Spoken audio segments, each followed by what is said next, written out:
You make my world a better place. Yes!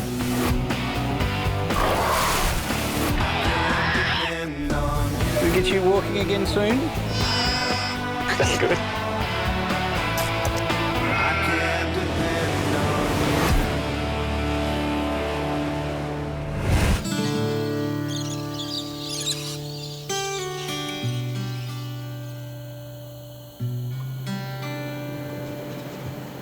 You know, it's funny how word spreads around these parts. I mean, I've been in the territory for very long and already I've got another case. One of the true characters of this part of the world, plus one of the true pioneers, happens to run the only dairy farm in the top end.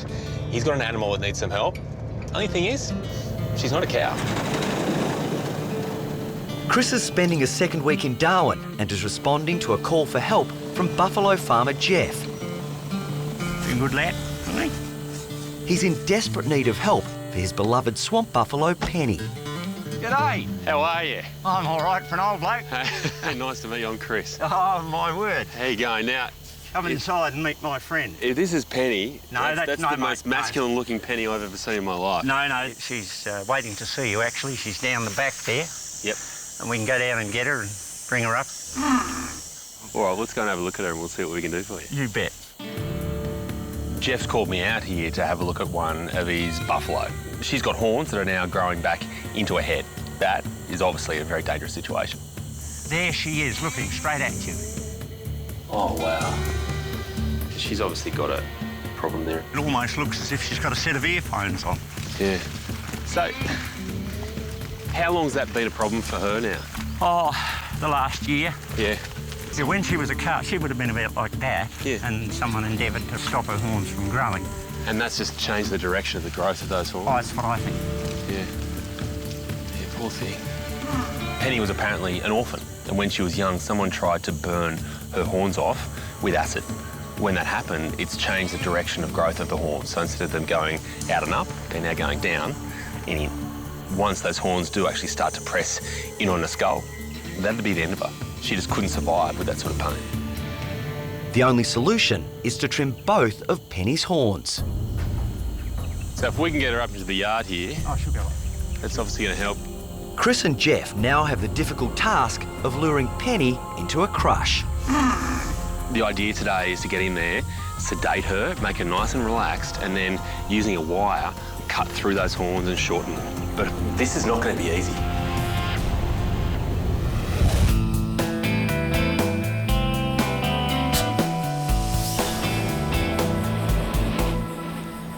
This is the basking spot, so it should be warm. That's perfect.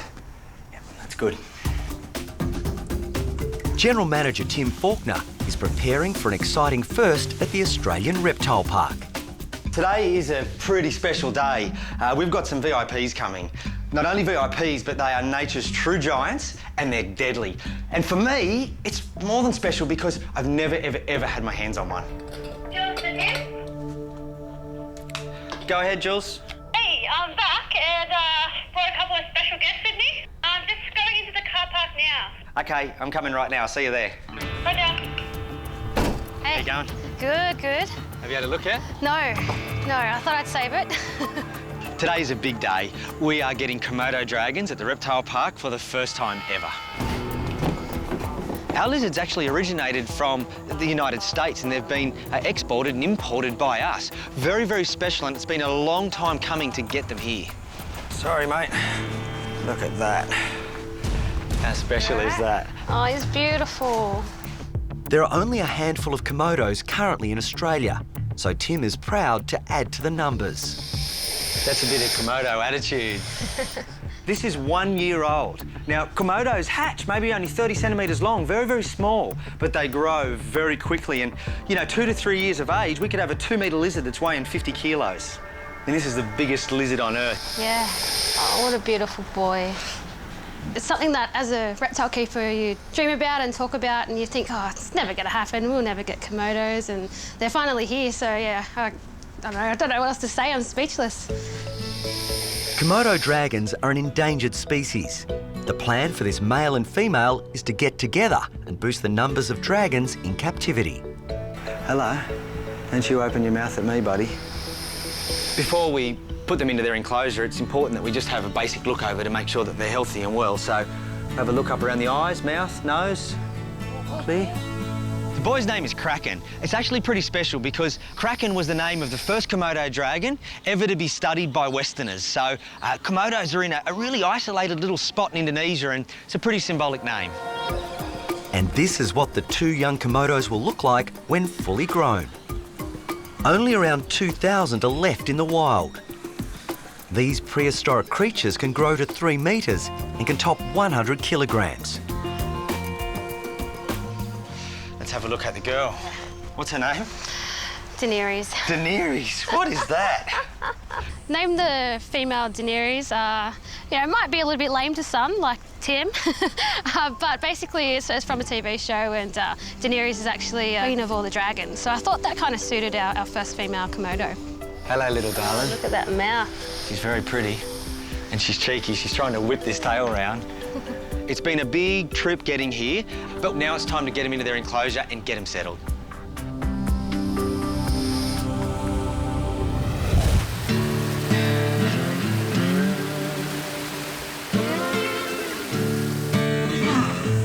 We separated the group here. Yep, we've taken them away from the herd. South of Darwin, Chris and buffalo dairy farmer Jeff are trying to move Penny into a crush. Steady, steady girl, steady, easy baby. The 10-year-old new mum has deformed horns. They're growing into her skull, dangerously close to her brain. Whoa, whoa. The idea today is to sedate her, make her nice and relaxed, and then using a wire, cut through those horns and shorten them, and really free up some space so she can get on with her life pain-free. No. No. Go on, girl. In we go. Come on, Pet. In Come we on, go. Pet. In we Come go. on. There we go. Good girl. There we go. We'll shut this gate. Penny is finally in the cooling yard, but the battle isn't over. Whoa, Penny. Whoa. At the moment, it's a bit of a dance between Jeff and Penny. Each time she moves in and sniffs him and gives him bad body language, he moves away. At the moment she calms down, he comes closer. Hopefully, with this patient approach, we'll get her in. What's her problem at the moment? She's just upset. No. Come on, off you go. Come on. That's me, darling. Up you go. Up you go. Bobby's there too. Come on. We're slowly getting her trust, aren't we? Very slowly. We've got her in. We'll shut this gate. Finally, Penny is into the race, but right now she isn't exactly thrilled with the situation. She's looking a bit stressed. The problem with stress is that it really makes the behaviour of any animal unpredictable. And when you consider what we have to do to Penny today, it's obviously a very dangerous situation. Woo, Pet. Woo, Pet. Woo, woo, woo, woo, woo, woo, woo.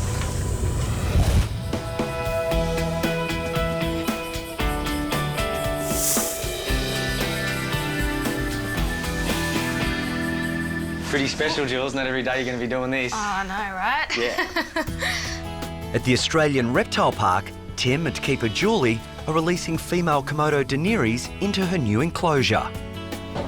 Look at that. Oh, she wants to go. All right, I'm just going to let her go right up there. There you go. Hey. You're all right. Getting the Komodos here today is definitely a historical event for us here at the Reptile Park. It's a species we've never held, and it's also the largest living species of lizard in the entire world. She looks good. She's just sizing you up thinking, am I going to take her on or not? I definitely think the female was a little bit more feisty than the male, so, it'll be interesting as we get to know their different personalities. Once in a lifetime, and certainly a first for me and the park. OK, mate.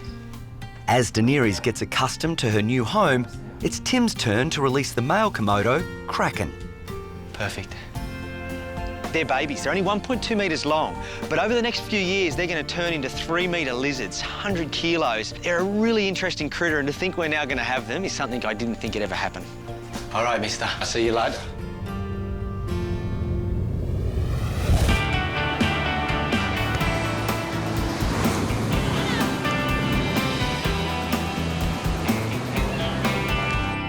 In Bondi, Lisa is making a special house call. 2 pet lovers desperately need her help with a doggy dilemma. Choosing a new dog is never an easy decision. I just hope that I can help them make the right choice.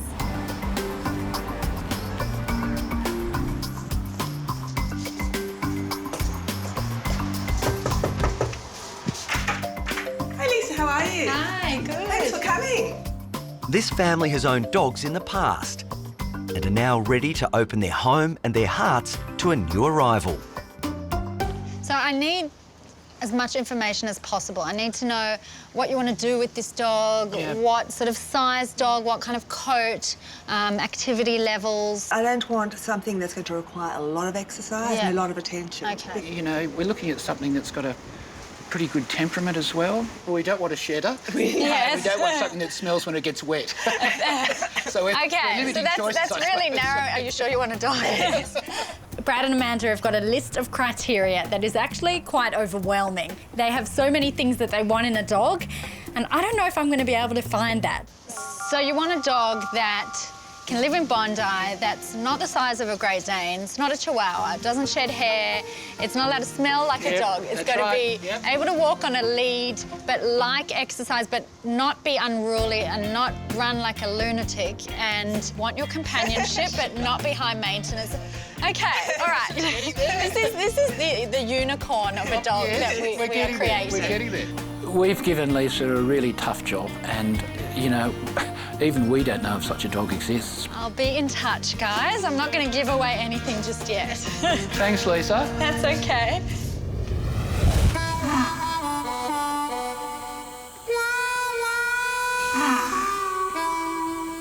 This is the first chance I've really had to be up close and personal with Penny's horns, and you can see they've already pressed in, and if we did nothing, it would kill her. There's no doubt about that. At a buffalo dairy farm outside Darwin, Chris is about to begin life-saving treatment on Penny. And I'll give her an injection into the muscle, which is just going to relax her. Yep. And from there, if we can actually get her out with her head tied up, get a nice little halter, we'll do the procedure. Concerned farmer Jeff is hoping for a good outcome. It's life-threatening to her. And, you know, she's a top little girl. Straight away I know that I've actually managed to get a decent dose into it because that drooling's begun. Easy, baby. Her eyes are starting to look a little bit droopy and she's starting to sway. They're telltale signs. She needs to come out now. That's all right, she's going, she's going, she's going. With Penny now relaxed enough, it's safe for Chris to begin the procedure. The very inside of the horn has a blood supply and nerves in there as well. So if we go through the wrong part, she could feel it. I don't want that, so I'm going to block out any sensation with a nerve block. Okay, doesn't seem like much, but this is embryotomy wire. The whole idea with this is it provides a really fine cut through the horn whilst also essentially blocking off the blood vessels as it goes. That's really effective. Just have to get it moving nice and quick. Now, we may get a little bit of blood, but that'll be fine. We can manage that. I'm only going to cut off about half the horn. That may be enough to be a permanent fix. If it's not, it's still going to buy about 10 years of carefree life for her. It's starting to get a bit of smoke there too.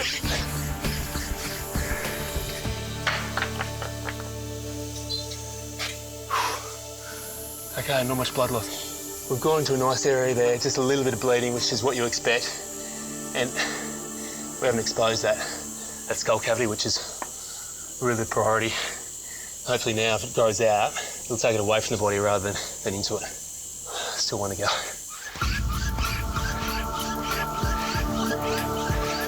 The wire's getting quite hot between the fingers. I'll bet it is.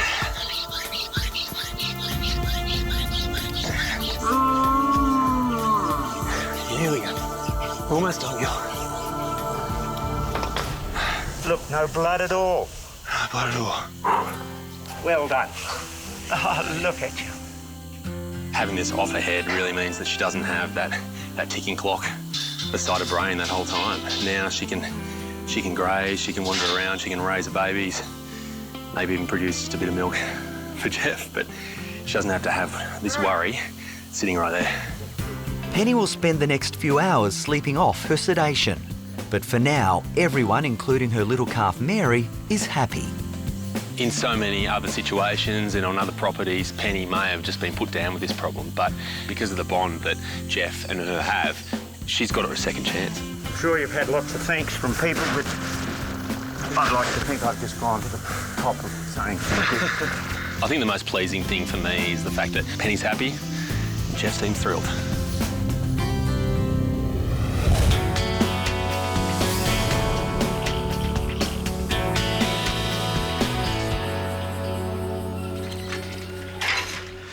Well, here you go, Kraken.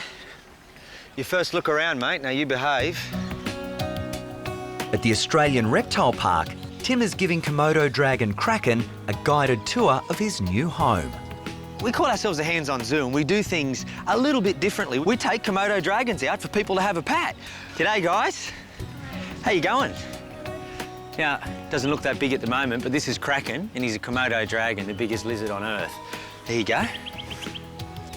Komodos are seriously endangered. They are getting protection now and they're being well looked after, but the important thing is that people do have an experience with Komodos and they know about them. If people touch a lizard, feel a lizard, see a lizard, they know a Komodo dragon, they want to help. What's he feel like? A bit like a crocodile. A bit like a crocodile, yeah. Well, I think they're all pretty similar. They're all like still living dinosaurs. You know, you're the first people to pat him. I feel special. Yeah, you are. You give him a pat down on the back. There you go. This is a Komodo dragon, and his name's Kraken. When a little kid that's into dinosaurs and things like that sees a real-life Komodo dragon, there's a look on their face that, you know, you can't beat it. It's really special. I have a belt on its tail. Yes, I'll hold the tail out and you can pat him on the tail. Very brave. There you are. I've got his head. This is a really good moment because he's suitable for the reptile park. He's going to be a good lizard, he's going to be an ambassador for his species, and he's going to be a valuable part of the breeding program.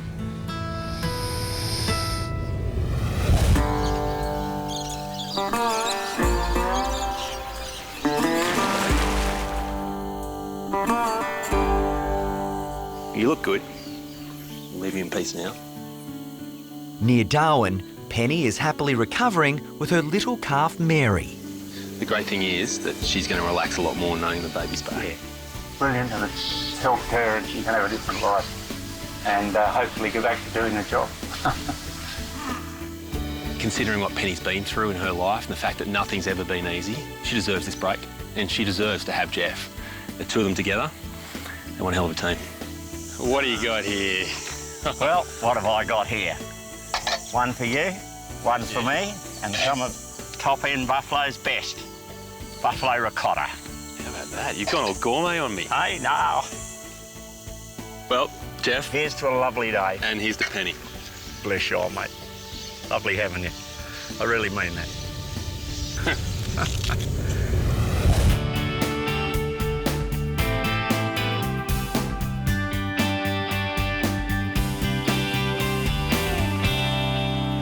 I wonder what Lisa's got to have to say. I don't know. I'm very curious about what's going on. Bondi pet lovers Brad and Amanda have enlisted Lisa's help to find the perfect dog to suit their lifestyle. Hello. Hi, Lisa. How are you? Lisa, how are you? Good. I can't wait to see what Lisa's come up with to fulfil all the criteria that we gave him. So why are we here? What's going on? Well, I brought you guys here because there is a dog that I would love you to meet. Oh, OK. I'm really hoping that Brad and Amanda meet this dog and fall in love with him. He's a gentle giant. He is this big couch potato. He's a sook. He's affectionate.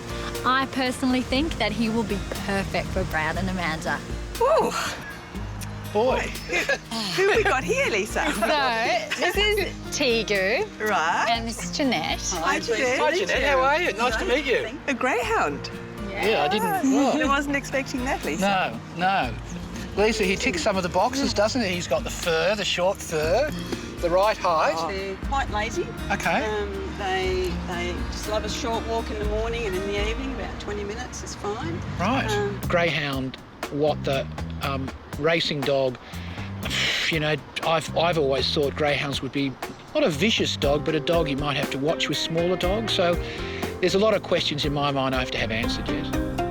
the muzzle. He's not aggressive at all. It's a law in Australia that greyhounds have to wear muzzles. There is a program that they can do called greenhound where you can sort of rehabilitate them and they don't have to wear their muzzle anymore. Do you mind if I just take him for a little walk? I mean, just to get a feel for him? My pleasure. Come on, mate. Brad and Amanda have their reservations about Tigger. They have some preconceived ideas about greyhounds, and a lot of people do. The problem is that there is a myth and a stigma that greyhounds are aggressive, that they don't make good pets, and that is totally untrue. You know, he's affectionate, that's slightly aloof, without being overboard. Yep. Yeah, well, all right. we have to give it some thought. I think so. Well, I think he's a really lovely boy. Yeah, I think you're sold on him. Hello. Hello, gorgeous boy. I think Lisa's been quite clever with whom she's come up with, given all the criteria which we gave her. He's gorgeous and I'm sort of in love with him, but I just want to make sure that it's the right fit for both Tigger and for us. Tigger's foster carer wants Brad and Amanda to take him home for a 2-week trial to see if all three of them get along. Hey, Tigger, it's not about them interviewing you, it's about you interviewing them. Are they the owners you want?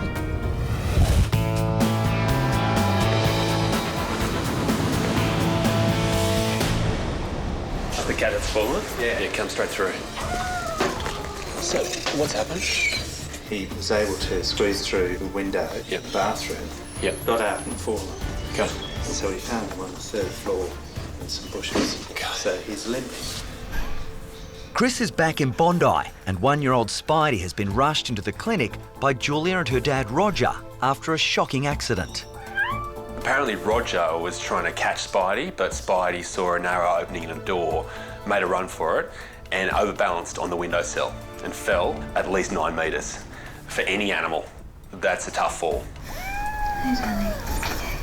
The first thing I do with Spidey is look at his gum colour. That gives me a really clear idea about his circulation, whether he's in shock and whether he's losing blood. He's just a little pale on that side.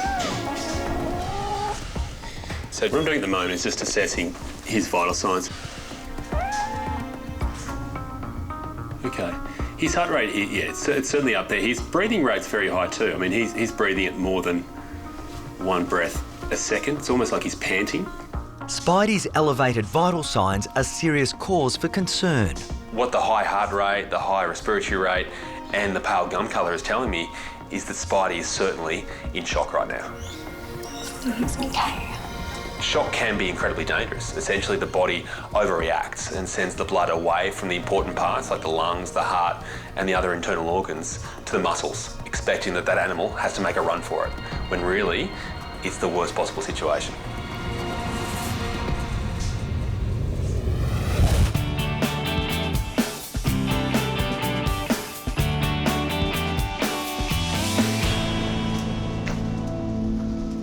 Here he is. Hi. Hello, Tigger. Hello, mate. How are you? Hello. Hello. At Bondi, Lisa's plan to match up a retired greyhound racer with her empty nest of friends Amanda and Brad is about to be put to the test. Brad and Amanda have decided to take Tigger home for a trial period. Now, while the three of them may get on famously, there's still a lot that could go wrong, so I'm not going to get my hopes up just yet. What a good boy. Hello, boy. Hello. Come say hello. Oh, baby. That's lovely. Yeah? Baby boy. Tigger doesn't seem too nervous. He actually seems quite relaxed and chilled, which I think taking is a good sign.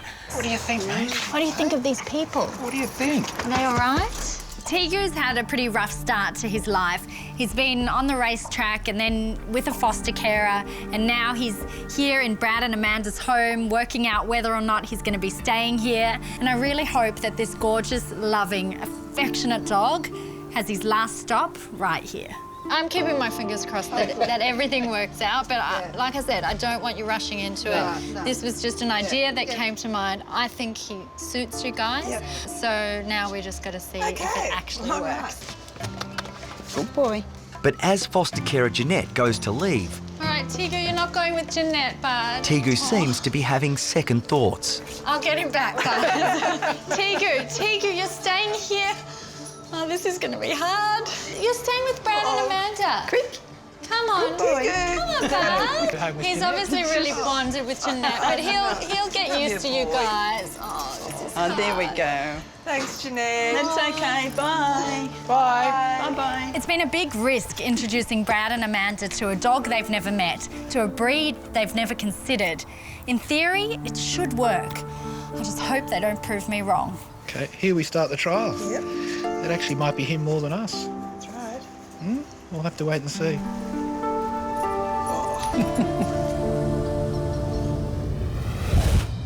The thing we're fighting at the moment is the fact that when they are in shock, all the blood essentially goes to their muscles, when really the parts of their body that need it are their essential organs like their lungs and heart. At the Bondi Clinic, 1-year-old Spidey is in shock after falling 3 stories from a window ledge. Distressed owner Julia and her father Roger found the injured cat crying for help in the bushes below. What I might do straight away is just give him something for the shock, just to relax him and also take away some of the pain. Yeah. Okay, let's have a look through all these legs here. My immediate concerns, given the fact that Spidey has fallen at least 9 metres, is trauma. So either internal injuries or fractures to those legs.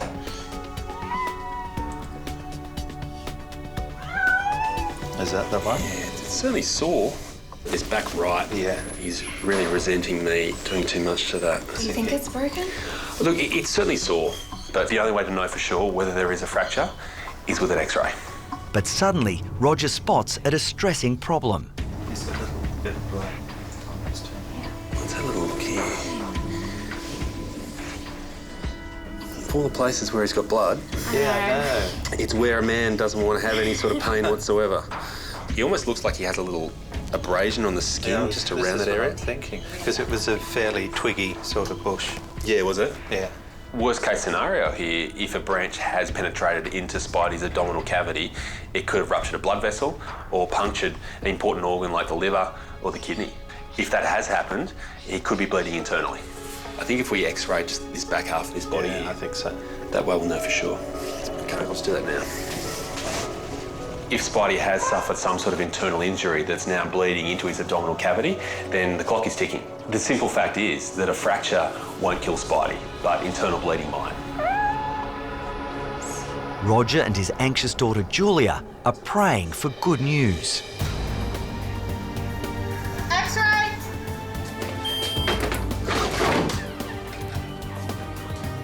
What I'm looking for is any loss of definition of these organs here. If I can't see them clearly, then it means there's fluid wrapped around those organs, which would be blood.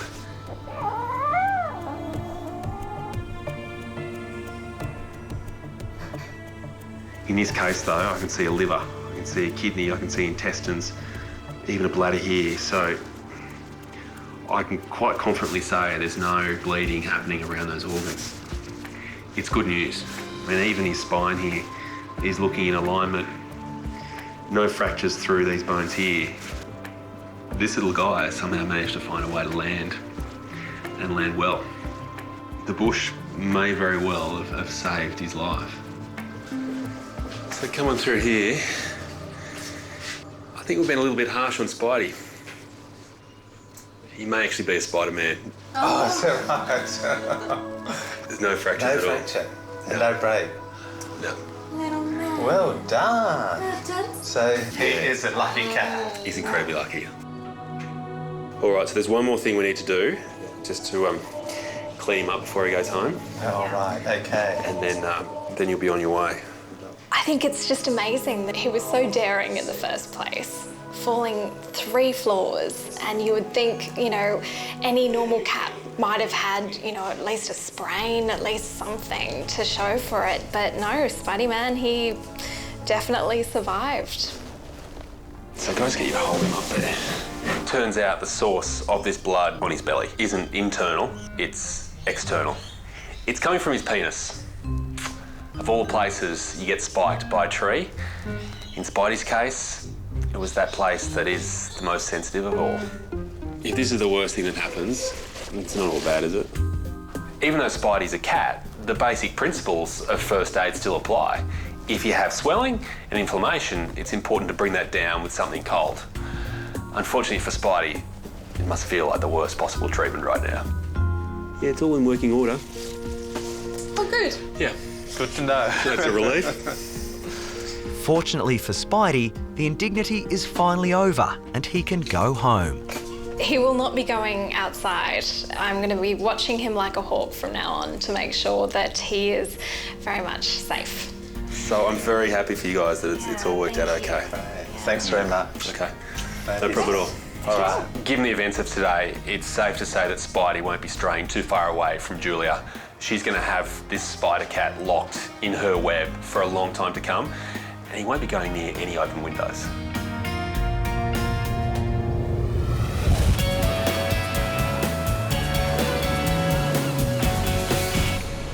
So today is the end of the cooling off period, huh? Yeah. How's it been going? Why don't you come and have a look?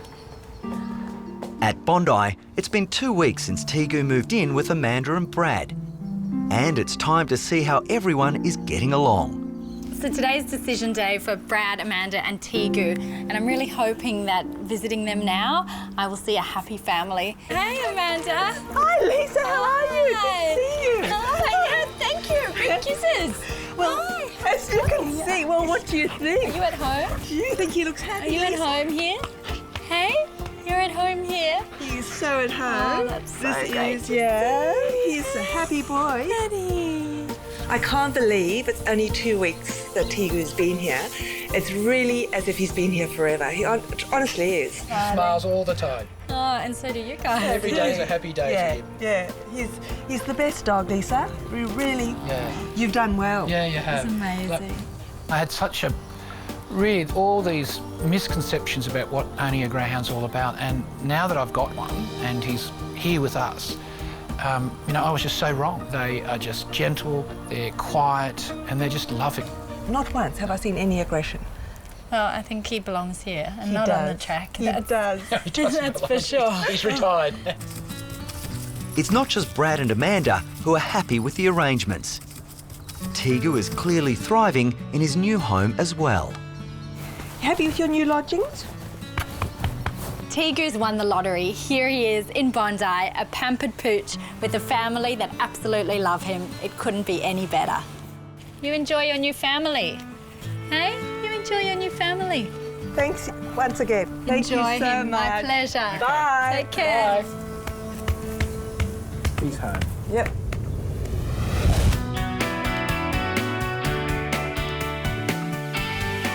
Right now, I'm on my way to the Australian Reptile Park. See if I can help out a blue-tongued lizard that's got itself into all sorts of trouble. The call for help has come from the park's general manager, Tim Faulkner. Come on, buddy. Timmy. Hey, mate. I could have really taken advantage of that situation. I'm glad Really you didn't. scared you. It's only the world's deadliest spider. Now, I've been driving up here wondering, how does a lizard break its leg? He gets in a fight with his wife. Okay, that True. explains it. She bit him, rolled and tumbled, and his leg's toast. All right, let's go and see this. Yeah, I'll show you where he Call is. bloke now. Follow me. I've called Chris up to have a look at little Centralian blue tongue. Larry's had a bit of an altercation with his girlfriend. The leg's limp. It's straight out. He hasn't used it for a few days now. Doesn't look good. He's obviously not happy. Doesn't want to move it, does he? No, he doesn't. That's a good example as he's turning. That should be the time it's really digging in and pushing off, but he's just got it stretched out. Yeah. Looks sore. Without an X-ray, it's often tricky to know whether you're dealing with a fractured leg or a dislocation or a serious sprain or even a bruise. But in this case, looking at the way the leg has deviated and is essentially deformed now, you know it's broken. I feel like we need to be doing something to that to try to fix it. Yeah. Because if we don't, it's just going to keep on dragging along behind it. Yep. But the tricky thing is you can't put a blue-tongued lizard on crutches. No. The worry is if he's got a broken leg and the bones are in there grinding on each other, that he's in a lot of pain. So I guess even if Chris can't make his leg perfect, he can stop him from being in pain. You just need to work out exactly where this break is. We can do it fairly easily by just comparing the good leg with the bad leg. I think this area here, which is his femur, is fine because when you compare it to this side, they're very similar. Yeah. I think his hip joint's intact because he can do all the movements that this leg can do. Yep. They can really lift it up and lift it down. Yep. But where he struggles is in the stuff below what is his knee. And he just really doesn't want to bend that leg at all. And that would make sense. If the female was to bite him, she's going to get the end of the leg, not up near the hip. Yeah, exactly. Once I get to the tibia, which is the long leg bone, I can see there's a big deviation. It's really sunken in and twisted. So we know where the fracture is. What we don't know, though, is how we're going to fix it.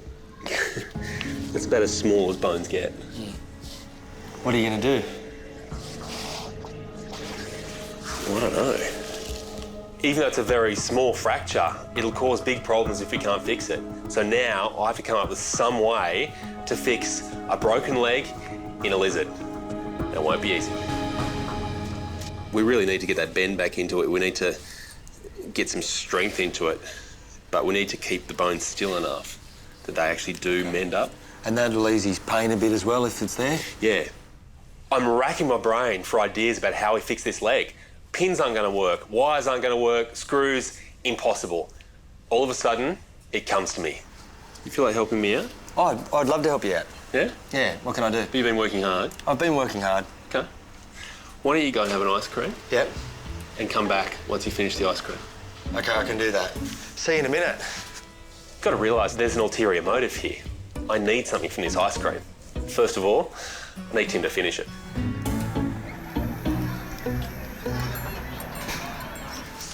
Wasn't a very nice one. Clean your mouth. Look at you. I've still got some there. Yeah. Good old Tim seemingly approaches ice creams like he approaches everything else in life. 100 miles an hour. There is chocolate all over his face. But Tim has left me the most important part of the ice cream, which is the stick. This stick, once it's cut down, will be a perfect splint for this lizard's broken leg. Geez, you're an ideas man. You know, this is the good thing about Chris. I'm there thinking about a possible amputation, and he's got a simple solution that's going to work. Best case for the lizard.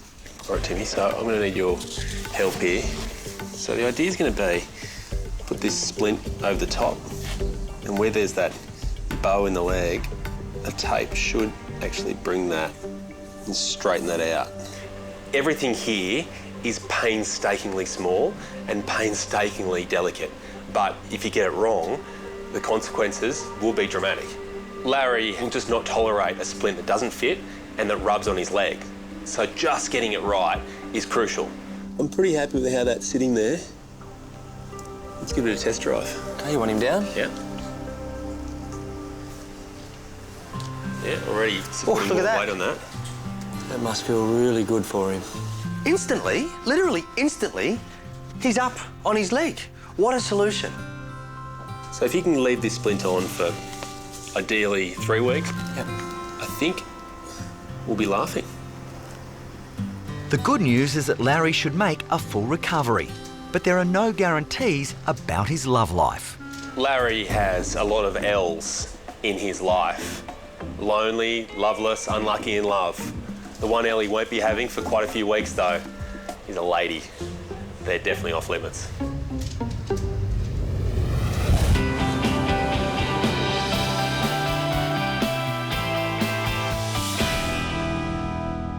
You playful boy. Where's the Spidey? Where's the Spidey? As for Spidey, the naughty cat which jumped from a third-storey window, it seems he's finally learnt his lesson. Spidey has been staying away from windows actually a fair bit lately. He's been hiding under a lot of furniture every time I open a window or open a door. So obviously he doesn't really want to have a repeat of last time. Now can we get you running so we can show everyone how good your legs are? Very lucky, definitely. Spidey might have lost one of his 9 lives, but he definitely pulled through and he's better than ever. Hi, I'm Dr Danny Dusek from Bondi Vet. If you love our show and want to see more, plus some amazing content about pets and how to care for them, hit the subscribe button. Click that little notification bell and we'll see you on our next video.